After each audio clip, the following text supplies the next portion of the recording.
Thoughts on StarCraft 2 being removed from the Esports World Cup?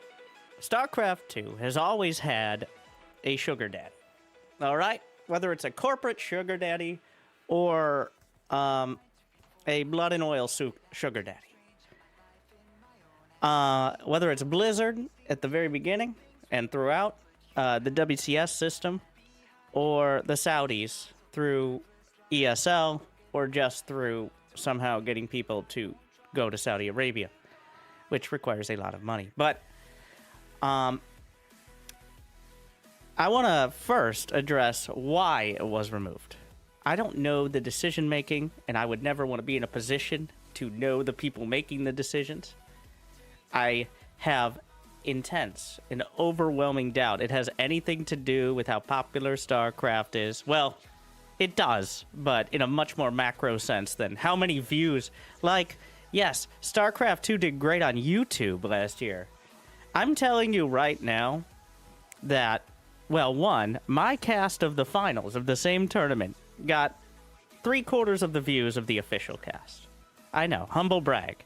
And I'm telling you the ad revenue that made was a single-digit percentage, low single-digit percentage of the first place prize. Not the whole prize pool, just the first place prize.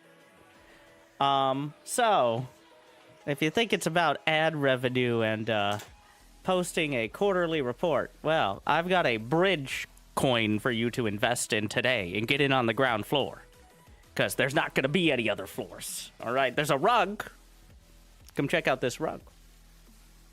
But, now, what does this get to? The sugar daddy issue.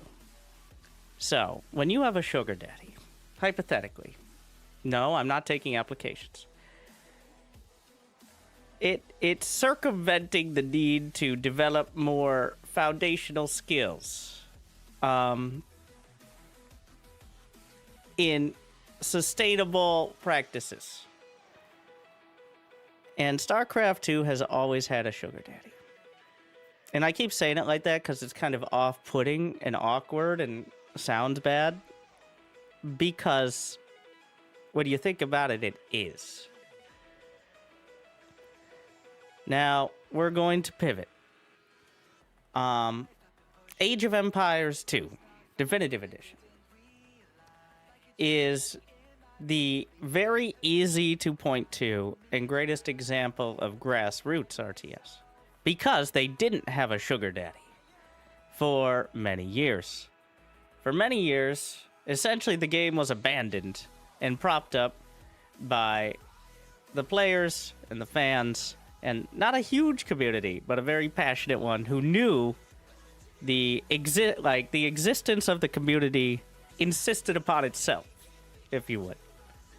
If AoE 2 did not have its fans, and if it didn't have such a passionate and sustainable community, Definitive Edition, I don't know, it may have happened, but it wouldn't be the thing it is to this day.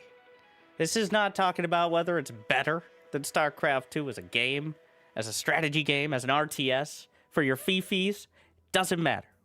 The point is, it is a very direct example of what can happen. Now, there are some details. Blizzard, helicopter parent. Okay? Blizzard knew they fucked up. Pardon my French. Blizzard knew they really fucked up with Dota and not locking that shit down.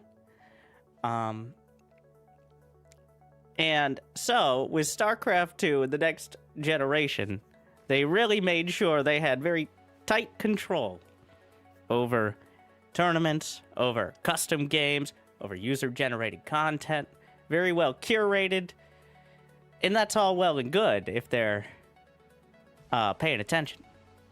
So, not to speak on the practices that created those games or in the corporate environment, because ain't nobody got well, that's also marginal. Moving on. So, because StarCraft 2 has gone through progressively more obviously problematic sugar daddies, as opposed to had, I'm going to use the word, and I hate it, but I think it actually does fit perfectly here. Robust grassroots support. Now we're here. Okay, so AoE 2 tournaments have always had a little bit more variety in the way the game works and the formats and all that. The community more accepting because, one, it's always been like that, and two, the game has allowed it.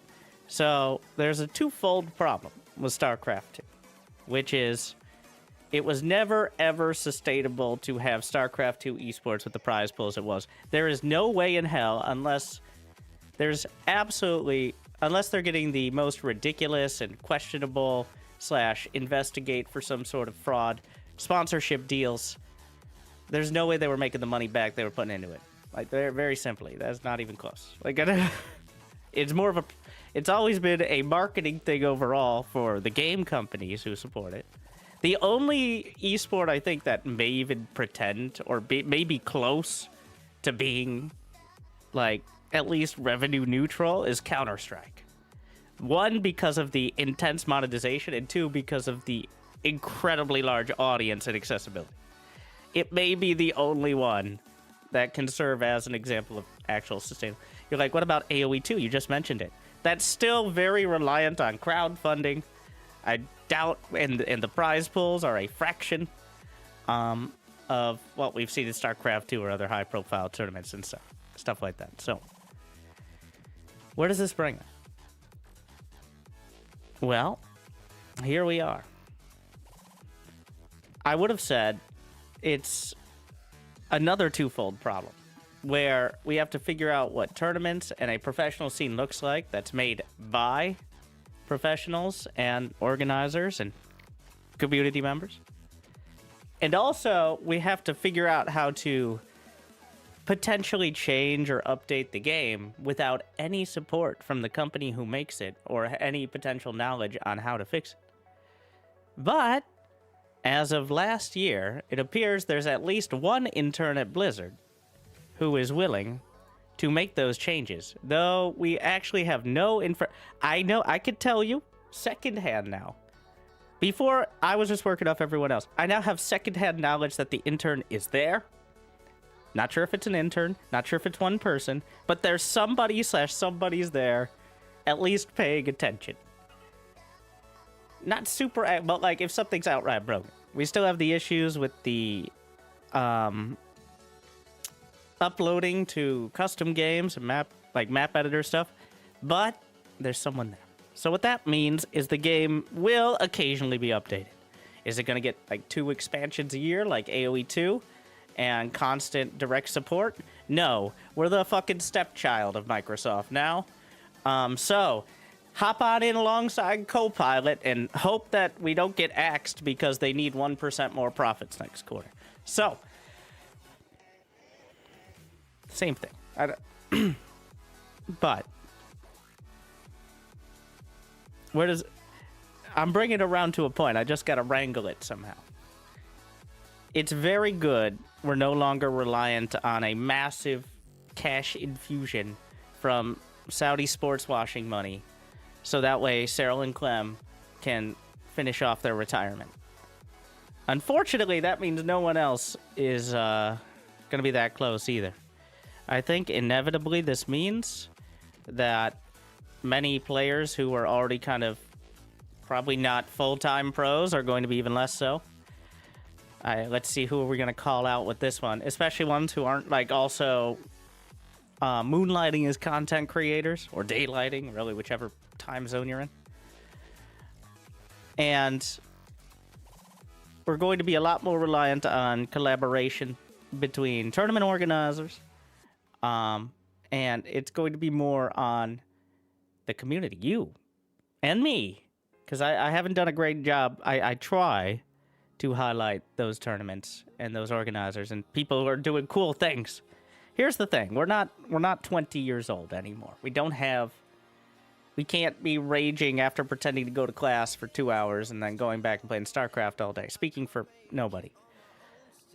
So that's the hard part, is both the AoE2 and SC2 communities were built when off of that youthful enthusiasm.